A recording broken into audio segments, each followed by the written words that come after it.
जय झूलेलाल दोस्तों। अॼु असां भोग जो भॼन चवंदासीं। प्रभु मुंहिंजो भोजन कयो स्वीकार।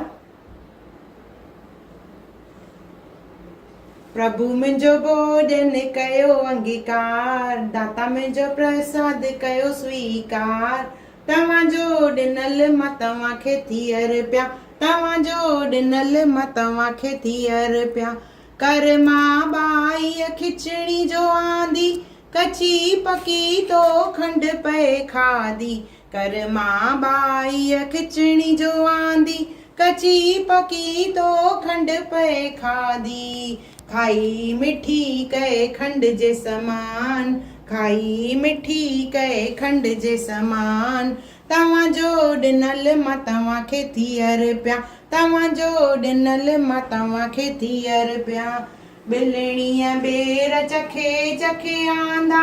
वठी विश्वास तो तंहिंजा खाधा।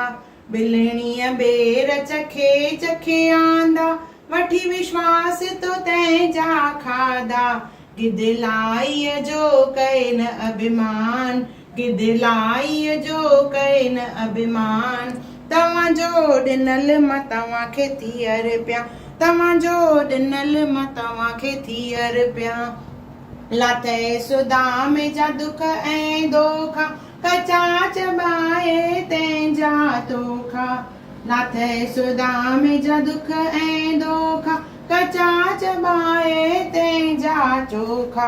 ॾिनसी सोना महल ऐं मान।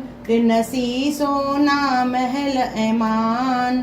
तव्हांजो ॾिनल मां तव्हांखे थी अर्पिया। तव्हांजो ॾिनल मां तव्हांखे थी अर्पिया। धने भगत जी रुखी सुखी रोटी। पकल परूथी तंहिंजी रोटी। धने भगत जी रुखी सुखी रोटी।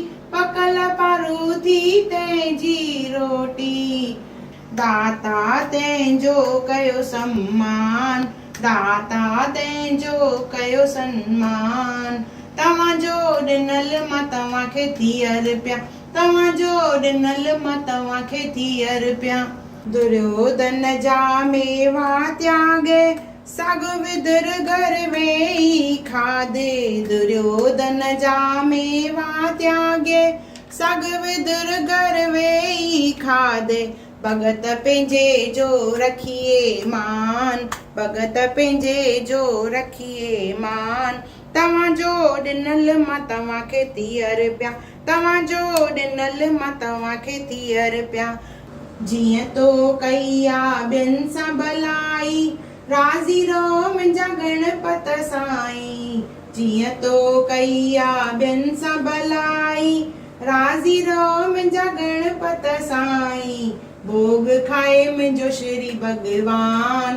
भोग खाए मुंहिंजो श्री भॻवान।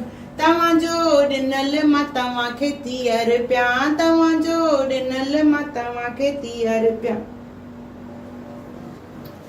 रुचि रुचि भोग लगायो मेरे मालिक।